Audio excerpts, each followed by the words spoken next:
Hello YouTube, it's been a while since I shot a video of the reptile room and the ball python collection. There's been some changes, so I'm just going to dive right in. I've got a lot of new animals and I've moved a lot of the older ones out. So I'm going to start with this female here. She is a 08 Spider Girl, possible het ghost. And she'll be going to my pastel sugar male. Maybe we'll get a bumblebee sugar. Wouldn't that be just wonderful? Now here we've got a really dark female, one of my favorite normals. She eats like a pig, and she's an 8-egg layer, and her name is Gloom. You gotta have those normals. I love how they vary widely. Now here is a pastel female. She thinks she's gonna get fed. She's an 09. Unfortunately, she only eats ASFs, but she's also possible het pied. So maybe I can prove her out this season. I'll be breeding her to 100% het. Another large normal female. I think she produced 7 eggs for me last season. This is a pastel female, 2010. Nice and healthy. She produced 6 eggs for me last season. Actually, she's an 08. Never mind that. Now, the other rack. This is a spider female, good size on her as well, 08. So hopefully she goes this season. Also will be bred to my pastel sugar male. Just a het pied girl in there, another het pied there. Another female that I have is this Cine Girl, 1800 gram, 2010. I'm excited to see what I'm going to do with her this season. Pastel sugar male, I think, will also be visiting her. And imagine pewter sugars. Oh, those would be beautiful. Now I'm just going to quickly run over to my other rack because I want to do all my females first. Now this is a 2011 Bumblebee female. Look at the color on her. I love the high whites. She might actually go in the early 2013. Now here's my pastel sugar male in with a normal female that was showing signs of building. Now he's Valentin line, which is the original line of sugar.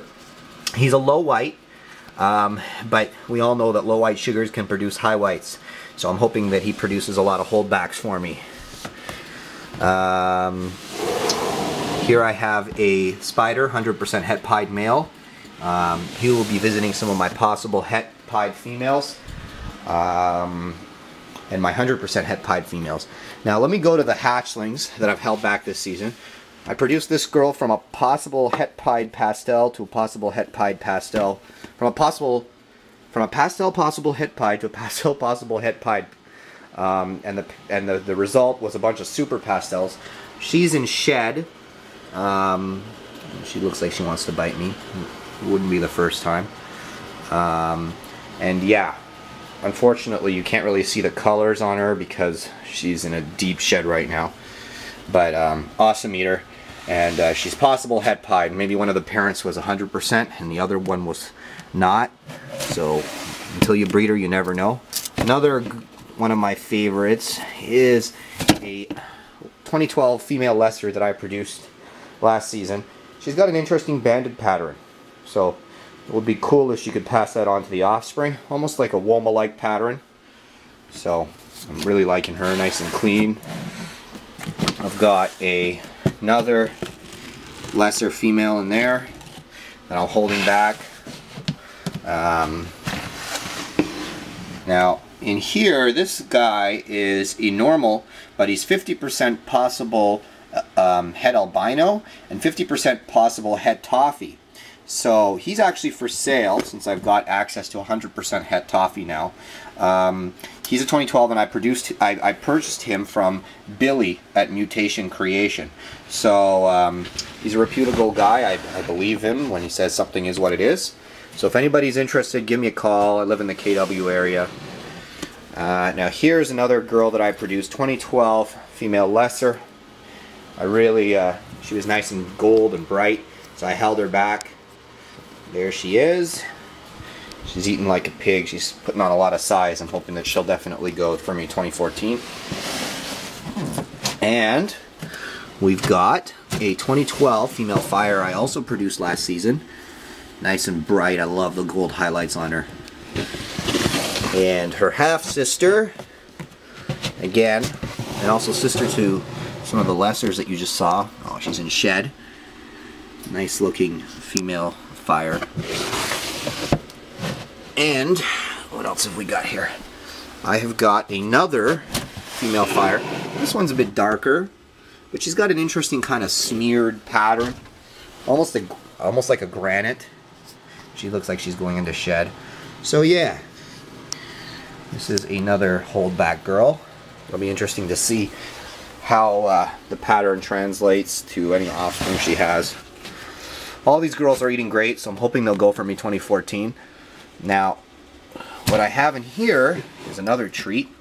This is a 2012 male pastel Enchi, possible het 66% het pied, produced by Todd Constable. And I also bought the Spider Girls off of him.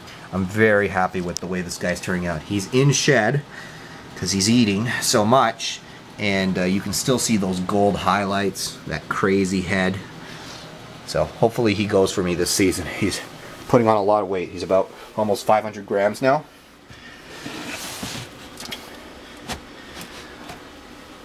And that's pretty much all the holdback hatchlings. There's some other stuff. Actually, there is one thing. If you're anybody here is interested in a male fire, this is a half-sister to all those high gold fires you saw. He's nice and bright. I'm only asking $100 for him. So if you're interested, send me an email. He's advertised on Reptiles Canada for $100. So male 2012 fire produced by me. Pretty high contrast line. So in a nutshell, that's the majority of my ball pythons. Now I'm just going to quickly show you. Anybody who watched my last video remembers this girl. She's still growing. This is a 100% het leopard, dwarf Central American boa. She's pretty tame.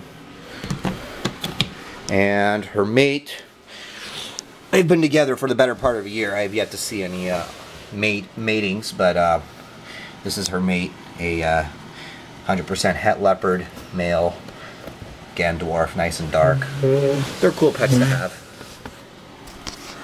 So another thing that I've gotten into is breeding rats, and this is just enough to maybe feed the holdback hatchlings that I have, and some of the newer, smaller animals. I still buy frozen rats for my bigger females. So I'm going to start at the top here. This is just a new colony I'm starting. I got a pregnant female in there with some younger animals that I'm growing out, hopefully to keep back for breeding. I had ASFs in this top rack, so that's why it's new there. Now this is an established colony. They've been going all summer. I've got my male. His name's Monster. He's a big boy. 2 females in there with him. And I keep my males in with the females all the time. They never leave for the entirety of their lives. And this seems to establish a strong family unit. They all rear the offspring together. I've never had any cannibalism. And I think the issue is that you just got to make sure that they have enough nutrition. I feed them rodent block from Missouri, big company. Lots of water, fresh water. You know, regularly change the bedding. And I only keep back stable, relatively tame animals. I won't keep back anything that bites or even freaks out too much at being touched. And I find that that keeps my colonies nice, docile, and safe for everybody. Now here, I have another colony. They've been going for maybe a month or 2. The male there that you see sitting on top of the females, he's actually Monster's son. I don't know why I really, I grow somewhat attached to the males for some strange reason. And there's some newborn offspring in there. So again, I've had really good production from these colonies. I think the key is, like I said, fresh water, clean bedding, good diet. You know, you can have an air purifier down there. Keeps the air moving and nice and clean. Now here's a grow out bin that I have, or aquarium. Got some ASFs that I produced earlier this summer, and some young rats that are growing out to be fed off. I got a nice little ASF lab type bin here, and I'll be keeping a colony until next season for my up and coming offspring, because I find that the offspring really love the baby ASFs. So you've got some new racks, as you can see, a nice little hatchling rack, a nice little adult rack, which I purchased off Manny at Carowana Exotics. It's actually heated with heat cable, so it's CSA approved. Definitely recommend this rack to anybody who's looking to get a new adult rack. So there's been some changes. This is by far not a finished product, but this is just where I am today. So thanks for watching.